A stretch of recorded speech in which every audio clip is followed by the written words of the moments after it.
Okay, so now as we move towards Clat 2023, two very important topic was in news in the month of June. That is the Agneepath scheme. All of you must have seen the protest in and around India, from the state of Bihar to various state of India, UP.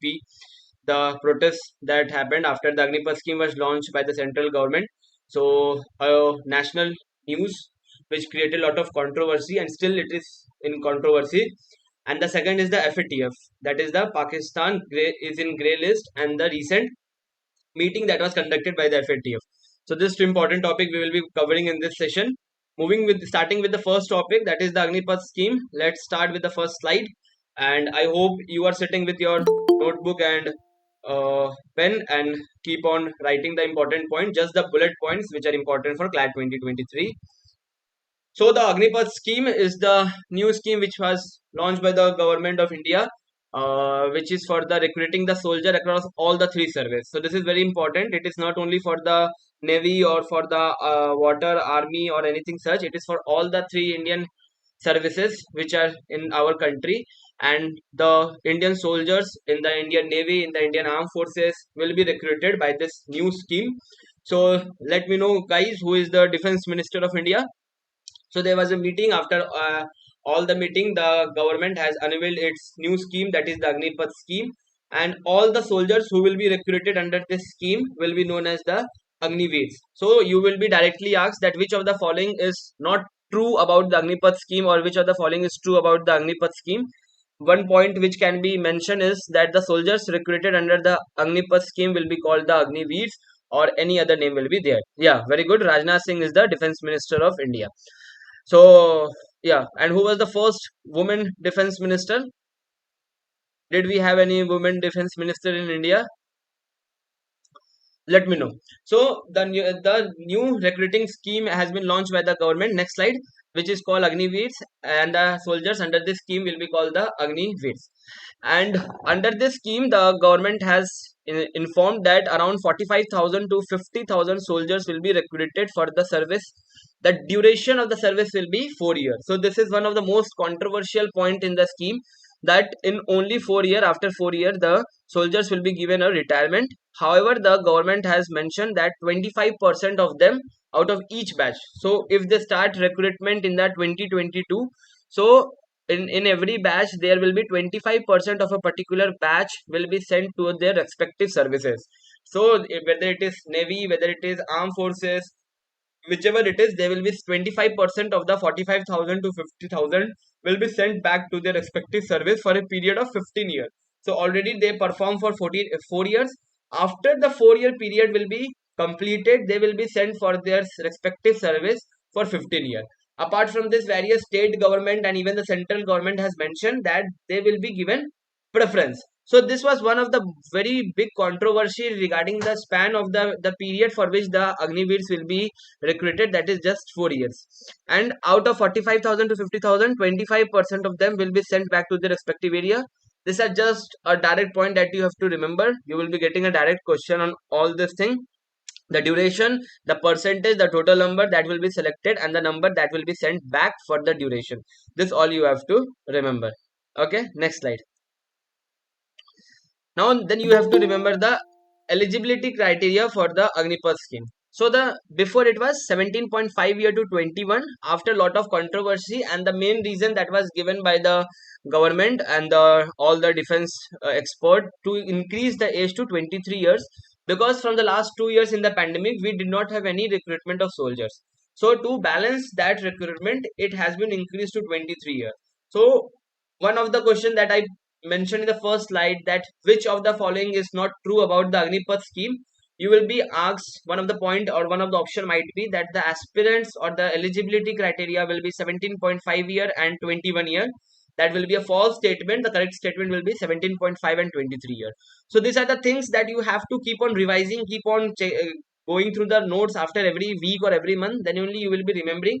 Otherwise, what will happen at the end of the examination, you will be going with the wrong option, even you will be knowing the correct option. Now the Agniveers that will be recruited, they will be only below the officers rank, so they will not be above the officers rank, means those who will not be joining, they will not be joining as a commission officer who are the highest rank officer. So the controversy starts with the period for which they are being recruited, that is 4 year period. According to all the those who are in against the scheme, they feel that it is a very short period, after which what will the Agniveers will be doing. This is a very important issue that they are raising, and then they will not be getting a very good position, not be getting a very good rank. And that the third opposition of this scheme is that the duration of 17.5 year and 23 year. So if you see the aspirants who are preparing for the other recruitment procedure, when we had the NDA or other, they were of the age of around 24, 25. Now after this scheme was introduced, definitely those people who are in the age of 24, 25, 27, they could miss the chances of getting into the into the army. So this is the opposition, that the 17.5 year to 23 year is a very short period that is being given by the government. However, we do not need to go much to the controversy and the issues. We just need to remember the facts. If the question little bit moves toward the depth, this would be the maximum question that they would be asking. So guys, this is the eligibility criteria for the Agnipath scheme. Next slide. Now what are the benefits that has been mentioned by the government of India? So the defense minister has mentioned in the very clearly, the defense minister has mentioned in the press conference, after which lots of our army staff and all, they brought different kind of press conference, in which it was mentioned that upon the completion of 4 years, there will be a Seva Nidhi package. What will be the amount of Seva Nidhi package? That is 11.71. Just mark them, make a note of it guys, in bullet point. You don't have to write the whole sentence, just mention it in the bullet point, that the after the completion of 4 years, they will be getting a package, that is the Seva Nidhi. So before, what happened, the army people, they used to get the pension. However, it has been stopped by the central government, and according to this Agnipath scheme, they will be giving a package which will be called the Seva Nidhi package, that will be having an amount of 11.71 lakh will be given. Apart from this guys, they will be having an insurance cover for the 4 years of 48 lakh, that is the life insurance cover. And in case the Agniveer lost their life during the tenure of 4 years, they will be given a 1 crore amount will be given to them. And then even then, the as you have seen, the Haryana government, UP government has very clearly mentioned that after the 4 year, the Agniveers will be given a preference in the police, in the BSF, in the RPF, and various other schemes. Even the defense minister, various experts of the army has already stated that the Agniveers will be given preference. However, there is still a lot of controversy and the opposition, that what the people will be doing after the 4 year period is over for their tenure. So that is a controversial issue. Not to go with that, just you have to remember previous slide. Just you have to remember the 3 point, that there will be a 11.71 lakh, that is the Seva Nidhi package. 48 lakh there will be insurance cover, and in case of death, the payout will be over 1 crore rupees will be given if they lose their life in this period of 4 years. This is the benefit that is under the Agnipath scheme, and you have to remember the amount of every all the 3 points guys. It is very important, the three amount, the 11.71, 48, and 1 crore, and the name of the package, that is the Seva Nidhi package. Next slide. So as I've told you, related concerns, we should just know the related concerns. If Clat goes little bit into depth, they might ask you something about your matlab, what or news you are watching or not. That is Clat favorite job to twist the current affairs section. So the first point that they have is that difficult to find another job. So in this period, the 4 year is considered to be a very short period, and therefore they feel, the Agniveers feel, and the all the other candidates feel, the aspiring candidates feel, that after the 4 year period is over, what will be the Agniveers doing? Because only 25% of them will be going to the, they will be retained in their job. Then there is no pension benefit. They will be, as we have read in the previous slide, that there will be 11.71 lakh, that is the Seva Nidhi scheme. They will be giving a lump sum amount of little bit more than 11 lakh. So this is, there will be no pension scheme that will be there, which was before a period. However, after which the central government stopped it, then the present government has had a discussion on it. Let's see what happened. And then the forces will lose experienced soldier. Now the Indian Navy, whether it is Air Force, whether it is Army, Navy, when they will be including this youth, so they will be given training. However, when they will be going out after 4 years, and only 25% of them will be kept back, So definitely again we have to get a recruitment, again new 45,000 will come. In this way the experienced soldiers in the 4 year, the experience that they have received, that the experience that they have got with the Indian army will be losing those experienced people, and then the new youths will be coming. They have to train them.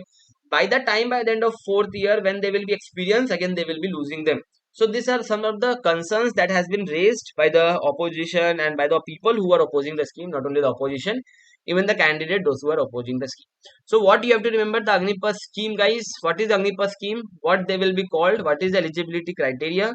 What are the three benefits? What is the package called? What are the concerns? And then the next slide, this all you have to remember, that who is the current chief of army staff, that is Manoj Mukund Narave, who is the current chief of naval staff, that is Admiral R Hari Kumar, and then the Indian Air Force we have the Vivek Ram Chaudhary. And guys, who is the defense minister? Let me know. Already I have asked this, that is Rajnath Singh. Who was the first chief of defense staff, and whether we have a defense staff as of now or not? Let me know who was the first chief of defense staff, and at present do we have any chief of defense staff? Bipin Rawat ji. Okay, so Bipin Rawat ji was the first chief of defense staff, and as of now, do we have any defense staff? Currently not yet appointed. Okay, so apart from the Agnipath scheme, all the important points that we have discussed, you have to remember apart from this, all this point, that who is the current chief of army staff, who is the current chief of naval staff, who is the air chief, that is the Vivek Ram Chaudhary. And guys, it might be that by the time you appear for Clat 2023 in December, they might change.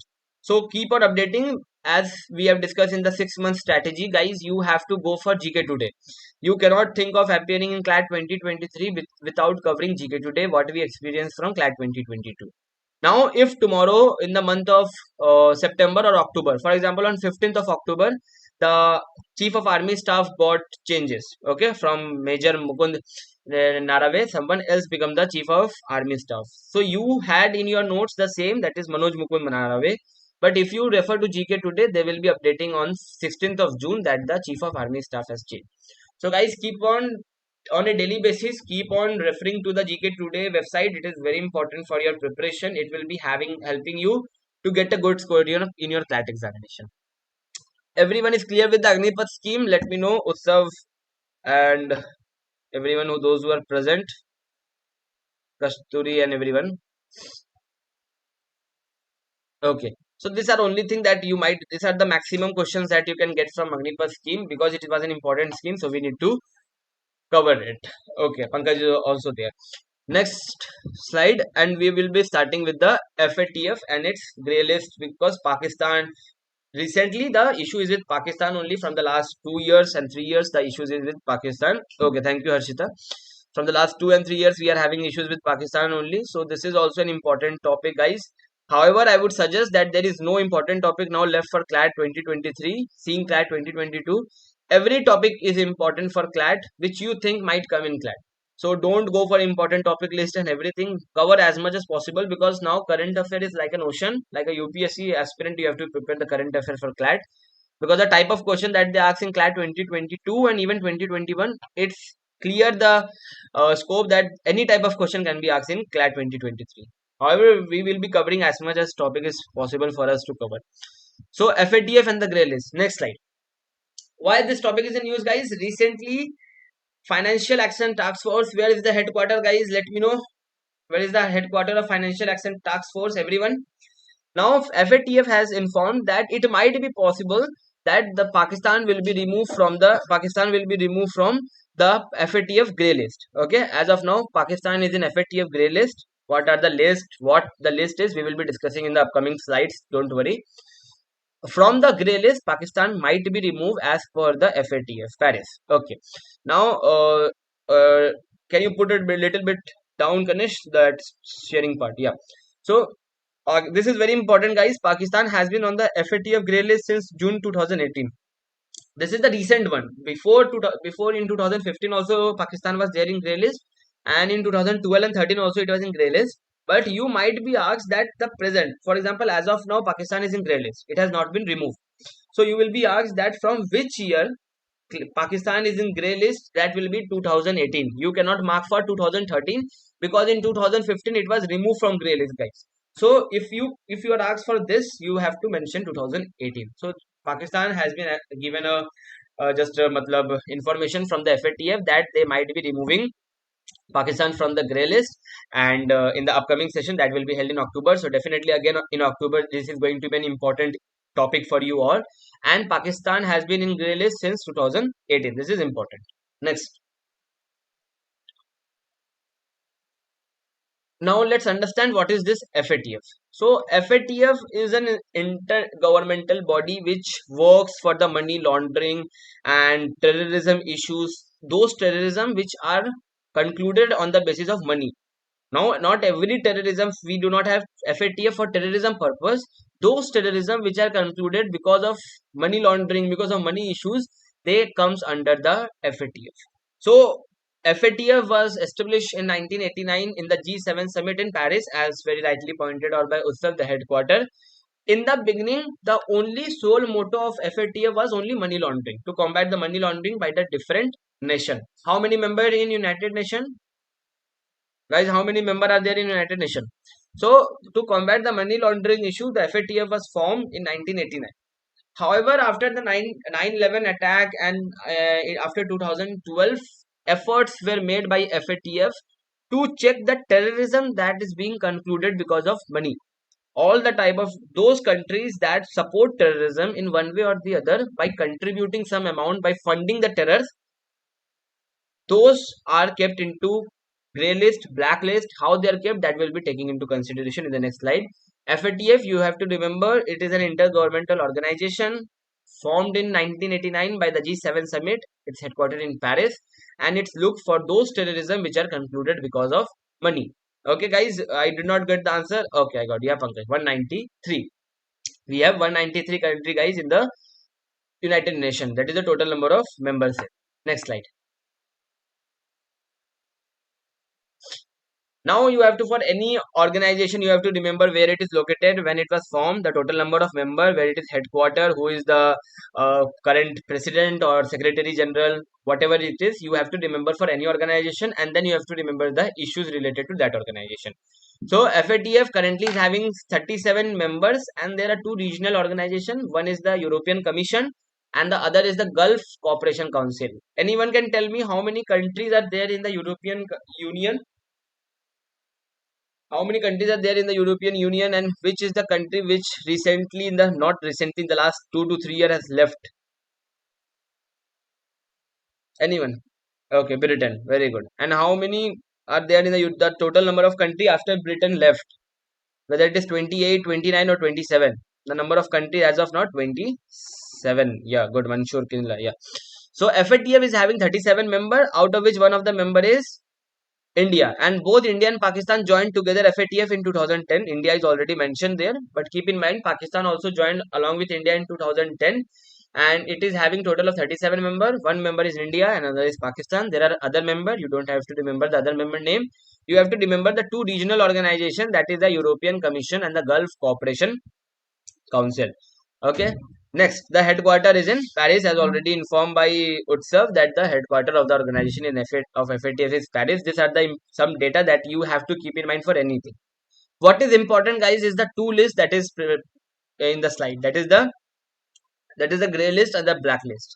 So gray list is little dark and black is complete dark. So you can understand gray list में थोड़ा सा कम दिक्कत होता है. Black list में जाने से everything is dark only for the country. So gray list is what? Gray list is those countries which are considered to be the safe haven for supporting terror funding.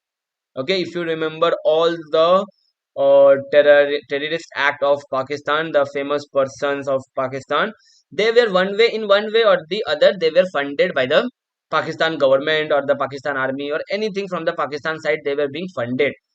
So when any or country, when they, why they are considered a safe haven? Because that particular country, they fund the terrorism. Okay, they fund the terrorist, so they are considered as a safe haven, and those country are given a warning and they are included in the grey list, which is also known as increased monitoring list. So you will be asked a question tomorrow in Clat examination, that which are the two list of the FATF, and the option will be blacklist, increase monitoring list, both of the above, none of the above. So you will be marking blacklist only. If you don't know that the grey list is also known as increased monitoring list, guys. Just make sure you are making a note of it.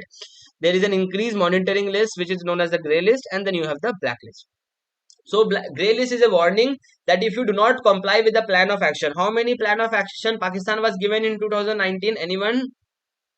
Usav or Harshita, anyone can tell me how many plan of action was Pakistan given in 2019?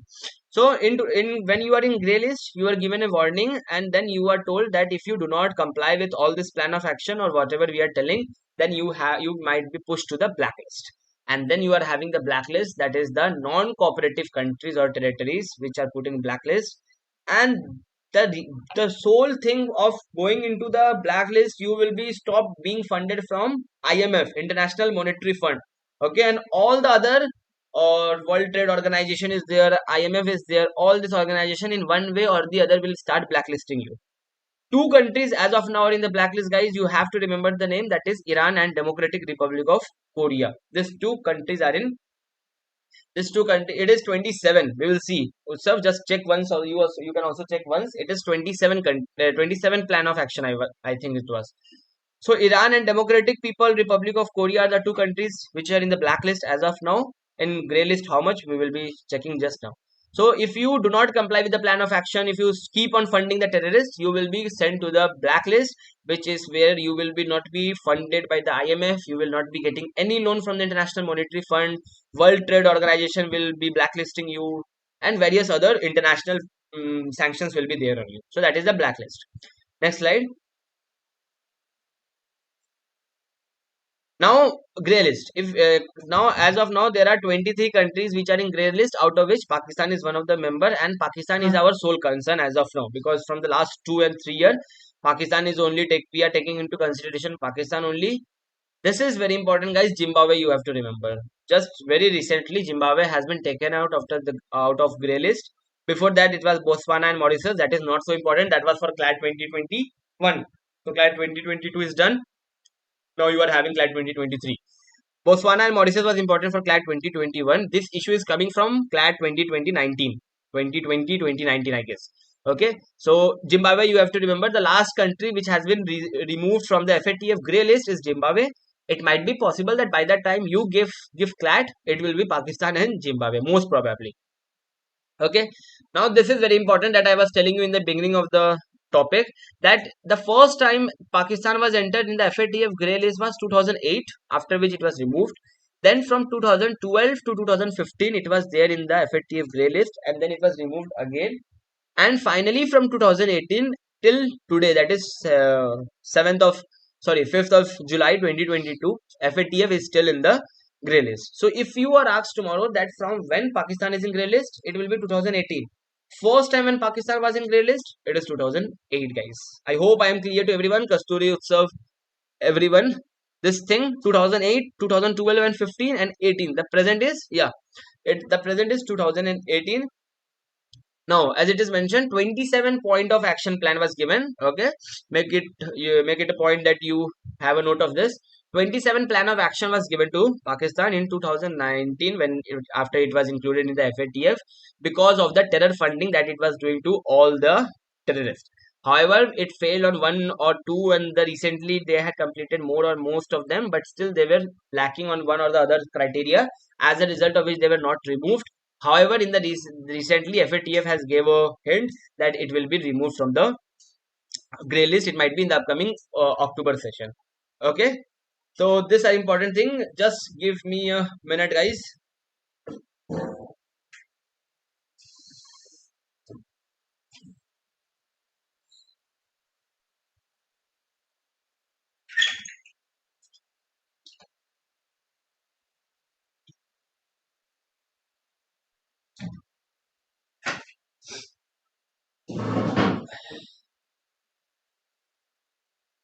Yeah, so you have to remember that as of 2022, there are 23 countries which are in the grey list, and the last country that has been removed was your Zimbabwe. And you have to remember the period for which Pakistan is there and the first time when it entered. I hope this is clear. Next slide.